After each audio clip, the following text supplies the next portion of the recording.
My paper today is a small chunk from my forthcoming book on class, family, and nation in South Carolina during the US. My interest in the home front really grew directly out of my research on South Carolina.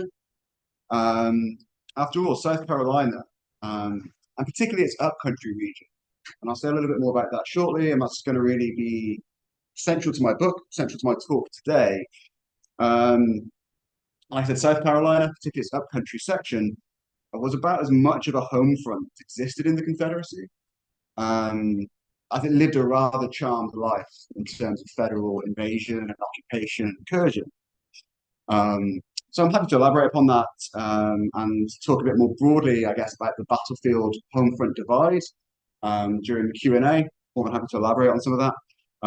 But in the time available today, I'm going to zoom in closely on one lower class white family's experience of it. Indeed, my talk will focus on the Box family, their experience of the war, their daily lives during the war, somewhat, and also how the circumstances of the war created a lot of conflict and tension in the Box family. Not only in terms of the demands of the war, but in terms of, I guess, their kind of family relationships.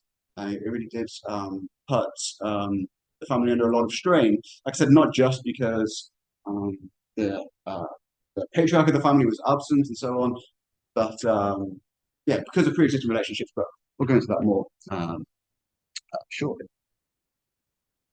So just to be clear, this isn't the Box family. I would have loved to be able to show you a picture of the Box family. Unfortunately, in terms of what survived in terms of the records, we don't have a picture of them. But I think that's worth stressing because I think it tells us something about their kind of social background. You can find plenty of daguerreotypes and images like this of Civil War families, but they tend to skew more towards kind of middle, upper class, elite families. So lower class whites, like the Box family, sometimes you get lucky, but generally we don't have daguerreotypes of them. So this is, I guess, a placeholder image of just a general Southern family. So I know I'm talking to a very well-informed audience, but I still feel it's important to offer some brief and broader context to my paper before we really get into the experiences of the Box family. So as I'm sure you all know, the US Civil War had unprecedented consequences for Southern families and communities. The main reason for this was the impressive extent of military mobilization. Precise figures are elusive. Unfortunately, we don't have an exact number of how many men joined the Confederate Army, but a reliable rough estimate that 3 of every 4 white men of military age served in the Confederate Army. Of course, it's a very significant portion of society. 2 factors in particular helped the Confederacy enlist so many white men. First, the presence of enslaved laborers across the South meant that a greater proportion of white men could be sent to the front, as there would still be a sizable laboring population left behind. And second, the Confederacy enacted conscription legislation relatively early in the war, after only a year, in April 1862.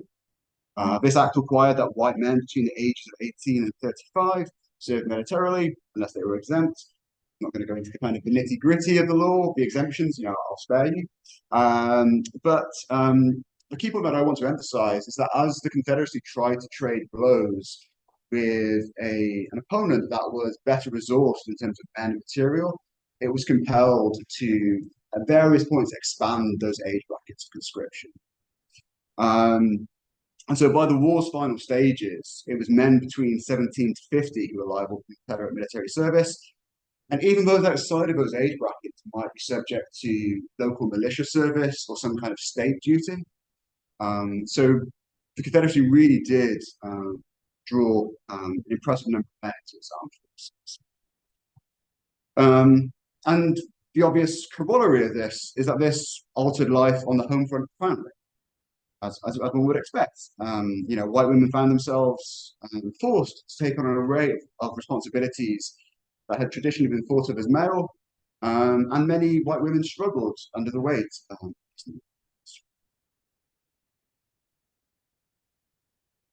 So the loss of husbands, sons, brothers, friends, cousins, so on and so forth, to the Confederate Army had particularly significant consequences for lower class white families. Because many of these families did not own enslaved laborers, or if they did, they might own only one, two.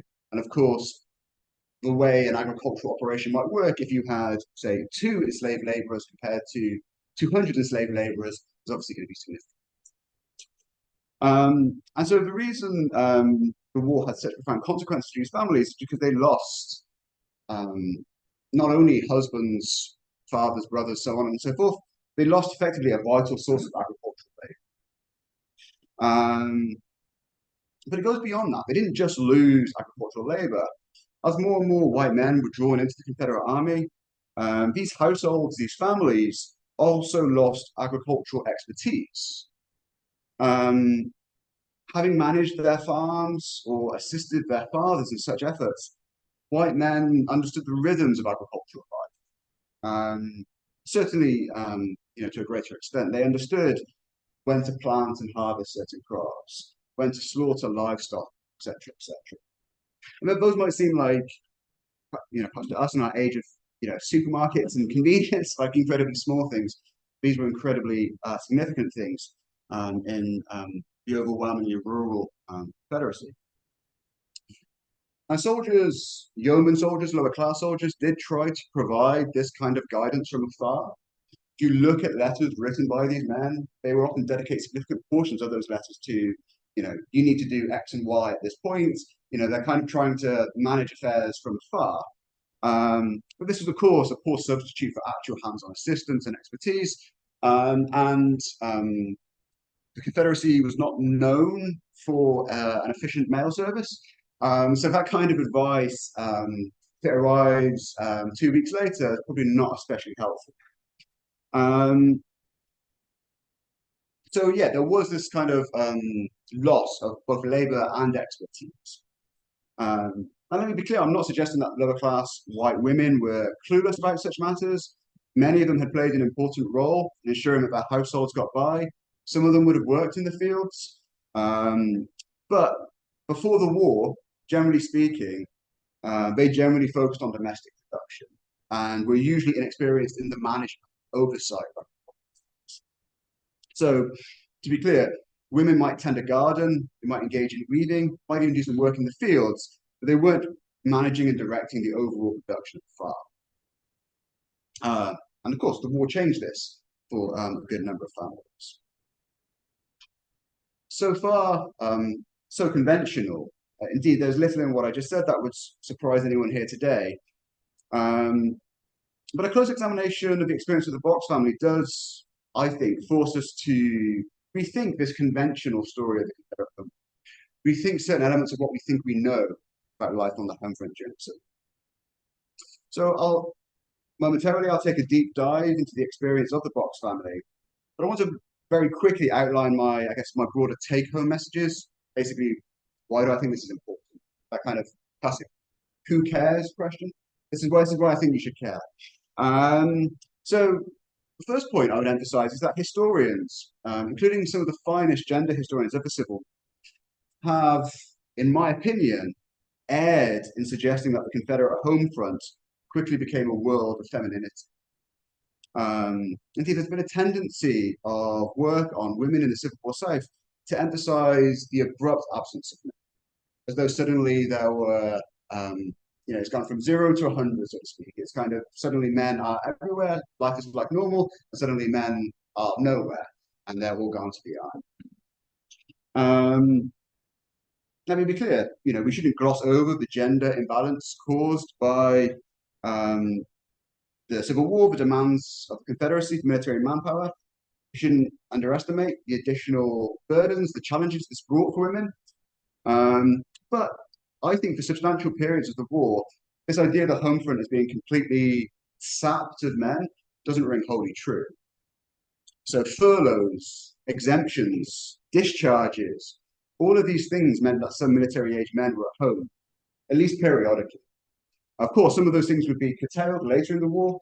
It became much more difficult to get a furlough or to get a medical discharge, say, mid 1864, contrast to, early 1862. But these things did still occur.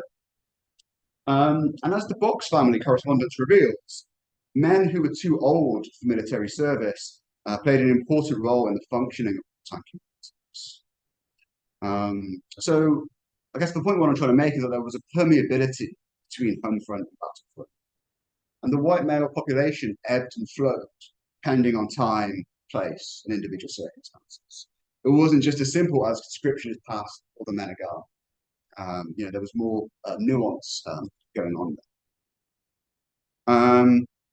And I guess another thing that I hope this paper does, at least somewhat, is to see older men, older white men who were too old for military service, as important actors in what was going on. Because I think, again, there's been a tendency in the scholarship to think of it as a quote unquote world of femininity.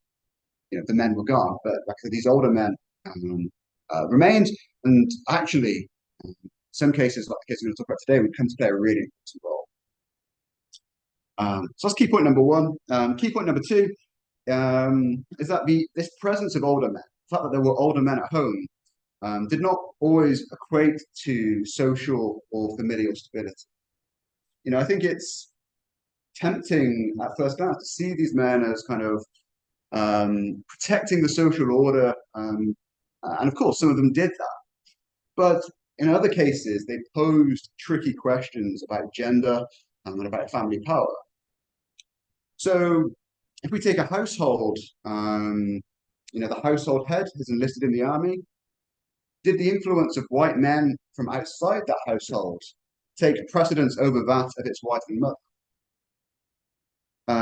Did the assertion of power by another man from outside the household, even one's father, threaten one's own power and influence? And I highlight those two questions because they're really central to what the experience of the Box family.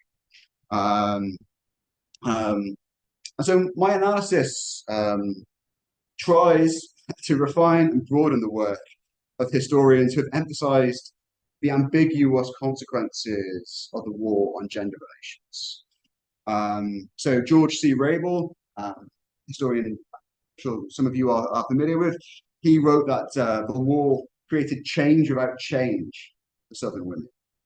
And effectively, I agree with that. It had ambiguous consequences, and it wasn't as straightforward as the war, simply empowered. Okay.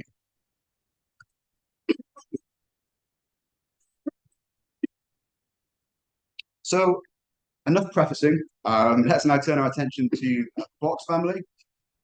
As I said, unfortunately, no daguerreotype. I do have several images here of state of South Carolina. The Box family resided in Lawrence District, South Carolina. That's not reproduced brilliantly that map of the upcountry, but hopefully you can kind of make it out. Just there. This is kind of their district. And Lawrence was in the state's interior, upcountry Piedmont.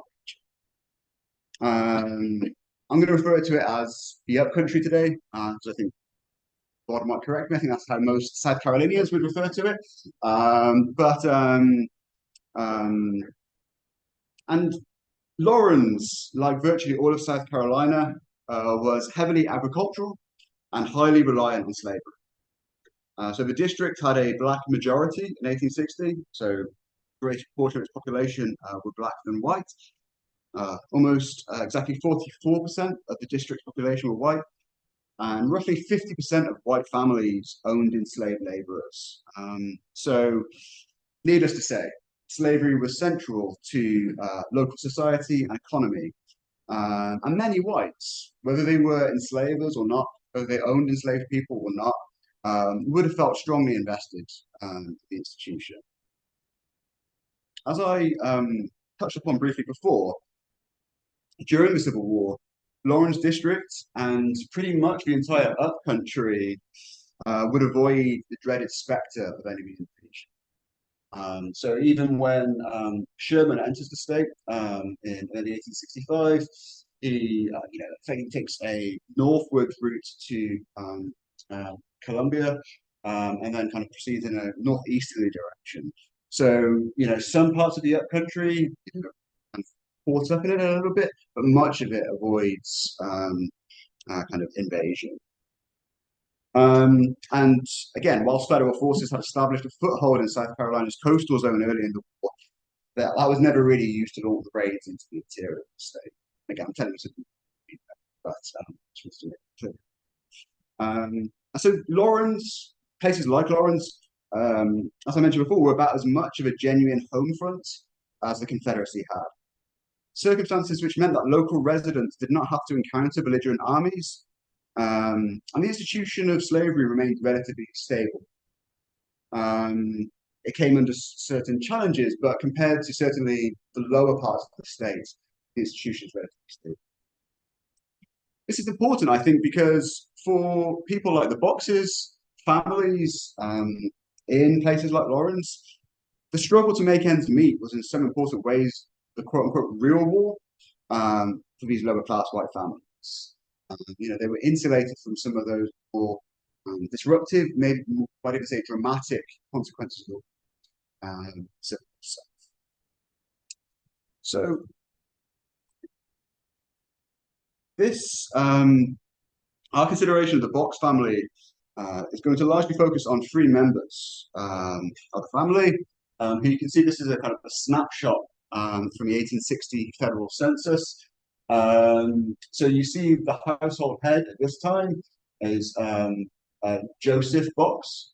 So he's one of our key characters. The other two are William Box, who is his son. You see him aged 21 in 1860, listed as a shoemaker like his father.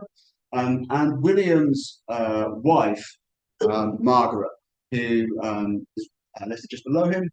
And we can tell by those two marks towards the right of the image as you look at it, that they had gotten, William and Margaret gotten married just before, a short time before the visit of the census indeed, they got married in late 1859. Although this shows William and Margaret living in Joseph's household, it's clear from their letters that by the time of William Box's enlistment in the 3rd Battalion, South Carolina Infantry, on April the 1st, 1862, just as an aside, he never really explains why he joins, but how late he joins suggests that he might not have been the most willing enlistee. This is, of course, before Confederate conscription, but South Carolina had already started, had kind of jumped the gun a little bit, and it was already kind of exploring a different form of conscription nonetheless. So I don't really know why, actually we never will, why William enlisted, but he seemingly wasn't, I think we can assume that he wouldn't have been an eager volunteer. But anyway, it's clear from their correspondence that by the time he enlists in April 1862, he had managed to establish his own household. He was no longer living with Joseph. So if we're going to kind of position the Box family within the wider social hierarchy of the mid-19th century South, this isn't straightforward. They don't kind of fit neatly into a box, if you'll excuse the pun. On the one hand, as you can see here, they were landless, which was an unenviable position for many reasons, not least because white Southern understandings of what it meant to be a man were tied to the idea of the independent land-holding yeoman, the ability to... so there was a clear connection between landholding and ideas about independence.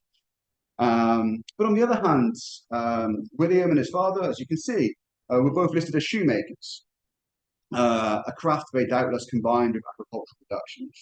And, don't want to go off on a tangent. This was pretty common in the South.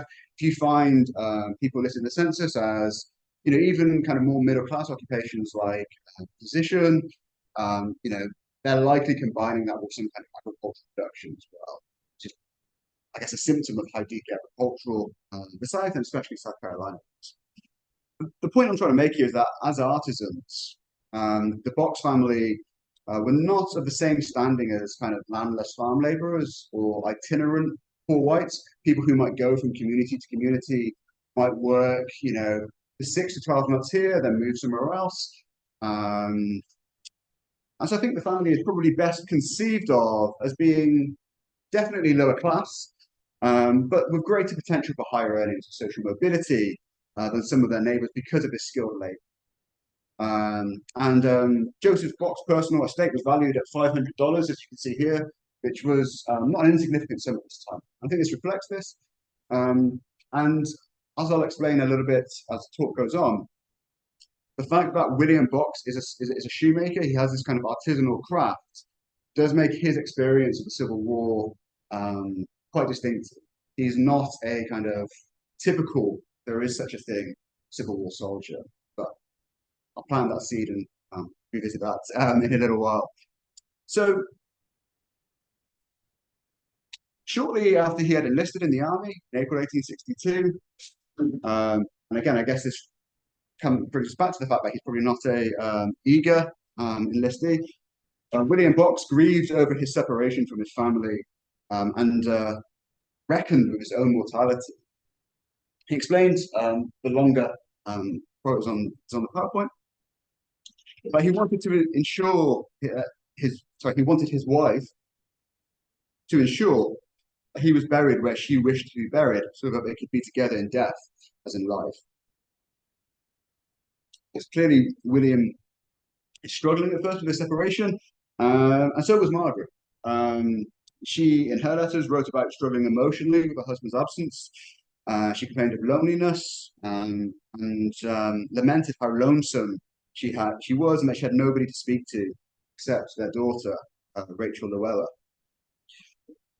Margaret's solitude surely also made her feel vulnerable, especially when thieves stole salt and other provisions from the farm not long after William had left.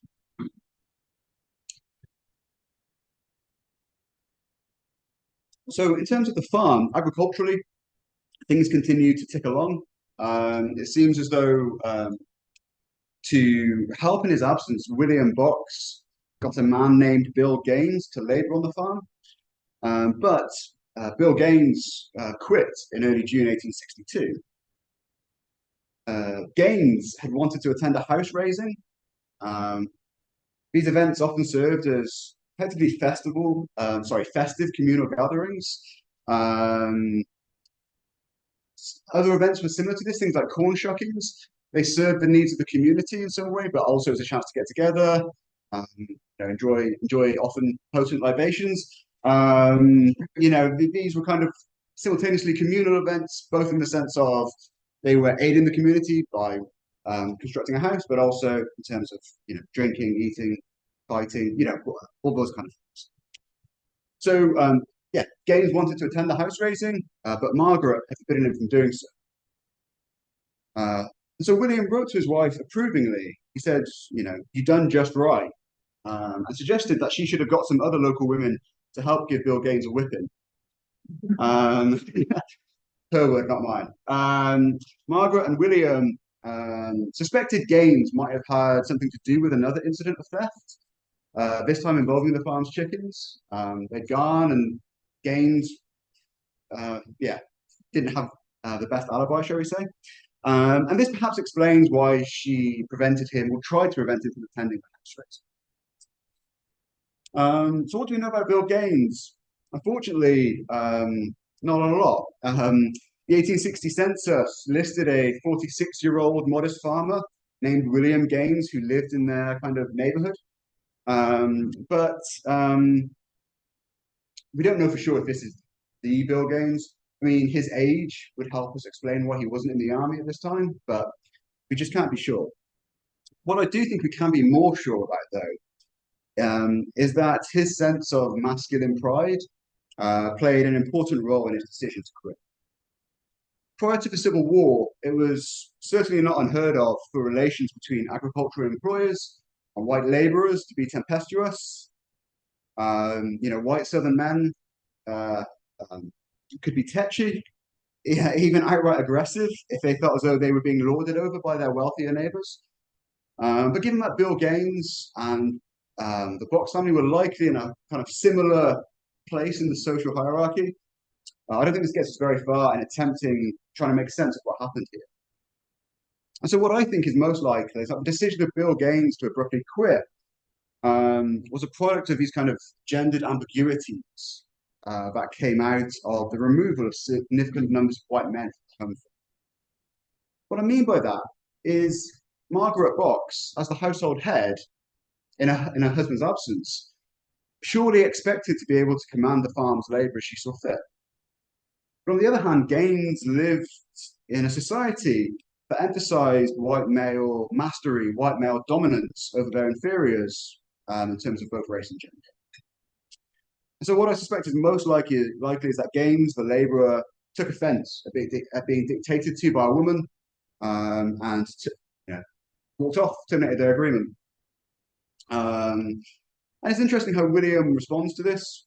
His wife tells him what's happened, and he kind of says he's obviously angry at what's happened, but he kind of says, just pay Bill Gaines, which to me, maybe I'm reading too much into it, but I think he can kind of see that Bill Gaines might not be 100% in the wrong.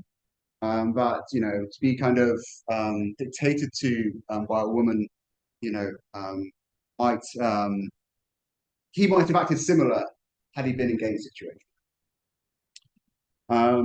Anyway, so let's bring Joseph more to the fore, William's father.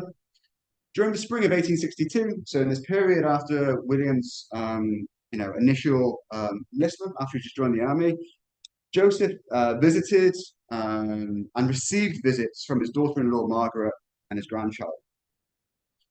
Again, recall that it's clear that William, Margaret, and their child had left Joseph's household. So if house raisings represented one end of a spectrum of white social interactions, these were infrequent events, but were seen as kind of communal gatherings with general merriment and so on. Visiting family and friends were at the other end, as more routine, still much valued breaks from the monotony of farm life. Indeed, these visits mixed business and pleasure. Families and neighbors would meet to discuss crops, exchange goods and gossip, and eat together. The importance of such interactions only increased during the war. I think this is an important point that because of the enlistment of people like William Box, these visits became even more important in terms of getting agricultural advice, getting provisions, things such as this. So we've got a situation where William is gone. Joseph clearly lives close by and is visiting his daughter-in-law and his grandchild. The situation, though, however, soon changed. And again, I'm going to use Joseph's term, a fracas in June 1862 pushed Joseph to seek a more prominent role on his son's farm. Though the details are hazy, this is the only account we have of what happened. It seems that some enslaved laborers in their neighborhood had been behaving poorly, and rumor had it that Joseph Box was to blame. In fact, the allegation against Joseph was quite a serious one, as it was claimed that he had told some of the enslaved that now was their time to do their mischief while the men was all gone, i.e. because there were fewer white men in the community, that they should be more disobedient or whatever. This naturally caused quite a stir and made Joseph eager to move and get away. It's clearly, a pariah now in this community because of this allegation. So Joseph therefore proposed to effectively move on to his son's farm and help Margaret. Bill Gaines had gone. He'd kind of taken his ball. But Joseph might be able to slot into that space and help his son and his daughter-in-law. And as 1862 went on, these plans were still kind of developing. This idea that Joseph was going to either move onto the farm or very close to it. So we might think that for Margaret to have her father-in-law move either in or near her household was a boon. This would kind of help with those kind of labor issues or with agricultural issues. Excuse me. So we might think this was a win for Margaret, but she clearly had reservations. It's worth reiterating here that Margaret had already lived with Joseph when she first married William, and this experience might have made her hesitant. Spending lots of time with in-laws can certainly be challenging then and now, but we don't know why exactly, but there were clearly worries. She wasn't happy about this, basically. Another factor that we should add here is that Margaret was pregnant at this time, a situation which no doubt caused her a good deal of anxiety, easy for me to say, especially given the absence of her husband. And this also probably amplified her desire to live with somebody she felt comfortable with. And so by October 1862, a heavily pregnant Margaret, so she would give birth a month later, she decides that she's going to return to her father's home while her father-in-law, Joseph, moves into her and her husband's house. So she's going to move in with her father and his family, and Joseph Box will move into their house and keep things ticking along. William tried to dissuade his wife from doing this. He attempted to convince her that living with her father-in-law was a good thing. He explained that Joseph had vowed to, quote, work to our advantage and not his. I believe it. He will. He is a kind father to us, and I think he will find him so. He's clearly trying to sell this to his wife. But to little effect, by the end of 1862, Margaret Box had indeed given birth to their second child, William Jr., not especially imaginative, but pretty common in South at this time. And Joseph, unsurprisingly, given Margaret's indisposition, had effectively taken over the direction of the farm. Indeed, he writes a letter in March 1863. It's really clear that he's running the show. He's not only managing the farm, but he's also managing the household's financial affairs. And so Margaret has really, I guess, been marginalized. During the first half of 1863, as we've just made clear, Margaret was away from the household, her husband's household, for lengthy periods. By July that year, though, there's the right letter. By July of that year, though, she'd become fed up with this, and she wanted to return. Basically, Margaret Box had decided she was going to challenge her father-in-law Joseph's authority. So the struggle over the control of the household is outlined in this letter that Joseph Box sent to his son, the key passage of which you can see on the slides. Joseph emphasized in the letter that he had tried to do the best he could for his son whilst he was away. And it's very clear that he didn't get along with Margaret. He portrays her as ungrateful, even spiteful. He refers to her vilifying him to other people, something which probably carried powerful echoes of his experience the year before when he was kind of, there was this rumor that got out about him and he basically chased out of his previous community. And Joseph in this letter goes on to outline the considerable trouble and expense involved in getting things straight on his son's farm since he arrived. He basically portrays it as a kind of, obviously this is my term, obviously not his, he portrays it as something of a car wreck when he gets there. He's put a lot of time and effort into getting things straight, and now he feels hurt, but he's effectively being kind of shunted out. And so he says, I'll gather the crop, I'll move away, and he laments, as you can see here, that it hurts my heart to think that I have but one son to live at a distance from him. Women can cause trouble and distress with men. Joseph goes on to insist that he doesn't think badly of William. He understands where he's coming from, but he does include, I don't think this is in this excerpt, but towards the end of the letter, he includes this reference, which is pretty, it's a snide and very clear reference of what he's trying to do.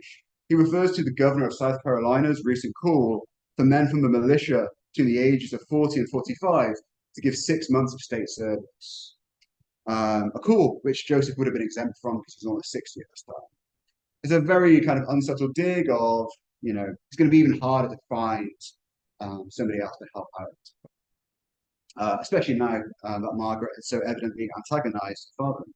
So, reflecting on the decision for his wife to return to the household and for his father to leave, William Box didn't dispute that finding somebody else equally capable as his father would be difficult. Explaining why he took his wife's side in this dispute, this family chasm, if you will, he wrote, Margaret, I am glad you're going back home. Before remarking, and I think this is really important, it will be the best for us to have our own things to itself, ourselves. It's evident from his letters that William was a devoted, perhaps even doting husband and father.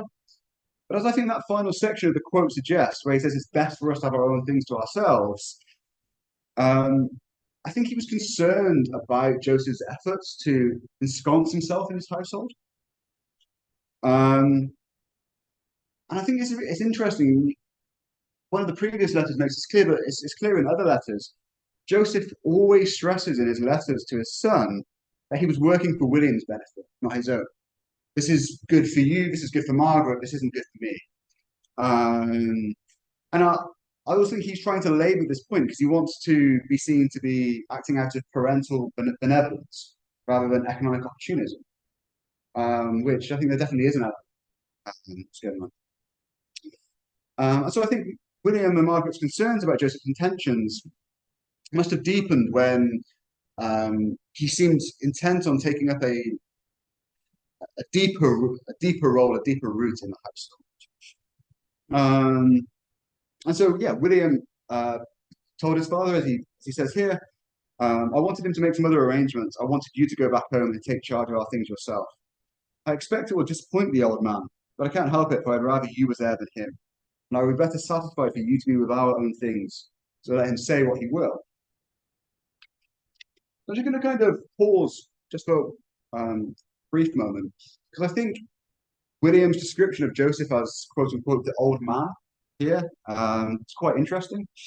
Because I think it hints at how there's more than just kind of gender going on here. There's also ideas about age, aging, and generation. There's generational struggle.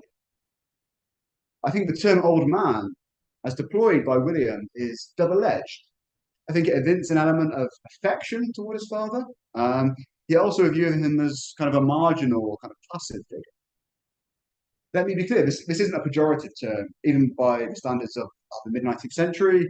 He called Joseph an old man, not an old goat, which would have been a far more pejorative term at that time. But equally, it hardly conveyed a sense of generational deference, deference to one's father. And I think this is really explained by the circumstances that Joseph found himself in. As he embarked on, what, given the standards of the mid-19th century, was probably the final stage of his life. Entering his 60s, Joseph Box had leaned on his son during the war, economically. As a combination of various factors, his advanced age, the fact Joseph didn't own land, and his very clear difficulties getting along with other people, meant he was, an increasingly dependent. Returning to the relationship between William and Margaret, there was a certain irony that in order for William to assert his power, his independence over his household, he had to empower Margaret in his absence.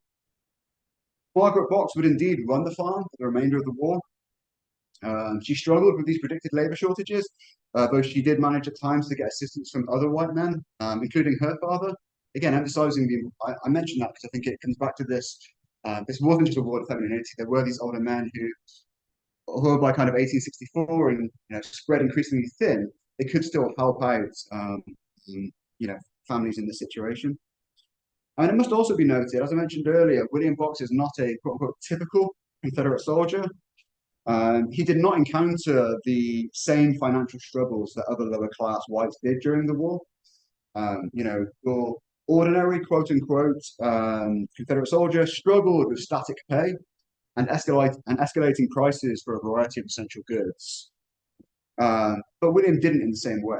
Because he was a skilled artisan, he was placed on detached service making shoes in Richmond, for considerable periods of the war. And he also, there's a few allusions to this in his letters, but I'm sure he did. He probably moonlighted some of this work as well for fellow soldiers as a way of making. And so such circumstances enabled him to often send money home, and William was often content to leave his wife in charge. As he put it in a letter to his wife from late in the war, "You can do what you think best, and I will be satisfied." I think that short quote encapsulates how the war, in some respects, empowered Margaret Fox, whether she wanted it or not, and thrust white Confederate women to the fore of their households. So, at the end of the war, based on the letters, like I said, Joseph is on the fringes, and Margaret is running things, and is able to get by to a large extent because of this money that he's sending home. Very frustratingly, for me, probably for you, we don't know what happened to the Fox family once the guns fell silent, once the war concluded. For the Boxes and other similar families, it's the Civil War and the correspondence between combatants and non-combatants that it generates that peels back the curtain, if you want, on these intimate debates and clashes. There would have been kind of family conflicts like this before the war. Of course, there would have been these conflicts after the war. But it's much harder for us to find them because we don't have these letters going through the conflicts. Indeed, after the war, lower class whites, people like the Boxes, retreated back into the archival margins. In stark contrast to elite whites, people of the planter class, who largely defined the familial, gendered mores of their society, but also in contrast to emancipated African Americans, who experienced greater state intervention, for want of a better term. They were more likely to appear in local court records or other official bureaucratic. Some historians have suggested that the growing independence of white women during the war, the growing independence of women like Margaret, the humiliating sting of defeat, and the emancipation of the enslaved at the war's end collectively led to an effort to reinforce white male authority and the patriarchal household structure in the post-war South. Like I said, regrettably, we have no idea how these circumstances played out and how it might have affected the relationship between William and Fox. Well, I think the correspondence of the Fox family does, however, tell us what I think it does shed valuable light on is family and gender during the Civil War, how the Civil War kind of shaped and contorted ideas like family and gender. The wartime experience of William, Margaret, and Joseph Fox demonstrates several important points. It makes it clear that we should be cautious about overemphasizing the extent to which the Confederate home front was denuded of white men. During earlier parts of the war, so I think 1862 and 1863 for the most part, in the case of South Carolina, an appreciable number of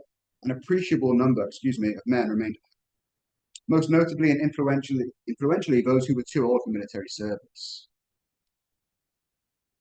Let me be clear, I don't emphasize this point to belittle dramatic changes wrought by the war, as it certainly did load new demands, responsibilities, challenges, struggles, whatever term you want to use there, on the shoulders of Southern women. The Confederacy did manage to draw an impressive number of men into its armies, and this did have significant consequences for families and communities. The point here is that paying greater attention to the people, both men and women who remained at home, helps us better understand the ways in which the Civil War destabilized understandings of power in ordinary households, as not only gendered, but generational hierarchies, I think, came into strength. The experience of the Fox family also underscores the importance of viewing these matters holistically. What I mean by that is I think a historian could very conceivably look at the experience of the Fox family solely through the lens of gender, solely through thinking about this through kind of patriarchy, and conclude that it reveals how the conflict undermined patriarchy in the US South. Because in the end, as I've mentioned, Margaret was left in charge of the home and farm. Patriarchy, and a weakening of it, is patently part of this story. But to whatever extent Margaret Fox was empowered during the war, it was at least partly because William saw her assuring of his own authority in light of the disconcerting efforts of his father to exert a growing influence over his household. So this conclusion, I think, provides a warning of the pitfalls of viewing historical power relations either as some kind of sliding scale in which a seeming decrease in one side's authority must equal a corresponding increase in the others. If that makes sense. And also, I think it's a warning against viewing these things in isolation. So just thinking about this in terms of gender, or just thinking about this in terms of generation and age, or just about, we could go on and on. As we have seen, issues of gender and generation were closely intertwined with the Fox family's reckoning familial power and its meanings during the Civil War. And the idea that the war enhanced Margaret Fox's domestic influence, that it effectively gave her more power, feels, to me anyway, both simplistic and incomplete. I think it only really gives us half the story if we just ignore all stuff with Joseph. So yeah, thank you.